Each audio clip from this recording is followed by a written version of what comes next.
Bonjour Guillaume Tabar. Bonjour Charles Bonner. C'est l'éditorial politique avec le Figaro. Après Jean-Luc Mélenchon, Gabriel Attal et Marine Le Pen, c'est au tour d'Édouard Philippe qui réagit dans votre journal ce matin à l'opération américaine au Venezuela.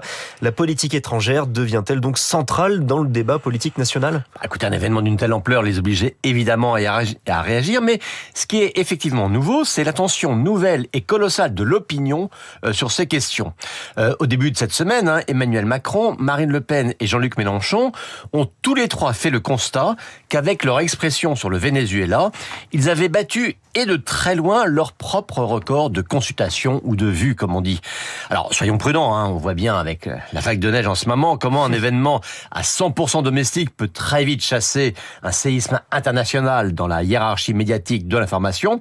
Mais quand même, naguère, la politique étrangère comptait presque pour rien dans une campagne présidentielle. L'argument de l'expérience internationale, par exemple, n'avait pas aidé ni Valéry Giscard d'Estaing ni Nicolas Sarkozy à être réélus.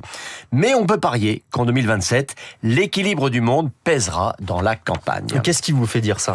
Écoutez, prenons une autre donnée. Pour la première fois depuis 10 ans, la personnalité la plus médiatisée en France en 2025 a été Donald Trump et plus Emmanuel Macron. Ce qui fait dire à un proche du président que le salon des Français est devenu ovale, une allusion bien sûr au bureau du président américain, et que par conséquent, Donald Trump sera le 3e participant du débat d'entre-deux tours de la prochaine présidentielle. Alors plus précisément, quels sujets internationaux peuvent structurer ce débat plus politique national en 2027 ? Écoutez, disons déjà qu'il n'y a plus vraiment de frontière entre l'international et le national, ni entre le diplomatique et l'économique.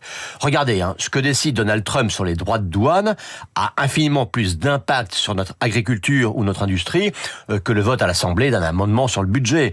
De même, ce qui se passe en Ukraine pèse sur le cours des matières premières chez nous. Sans parler, on le voit bien en ce moment, du débat sur le Mercosur, où la stratégie de la Commission européenne compte plus que les paroles de la ministre française de l'Agriculture. Vous voyez, c'est cette imbrication entre l'équilibre du monde et la vie quotidienne des Français qui va obliger tous les prétendants à l'Élysée à intégrer cette dimension à leur projet.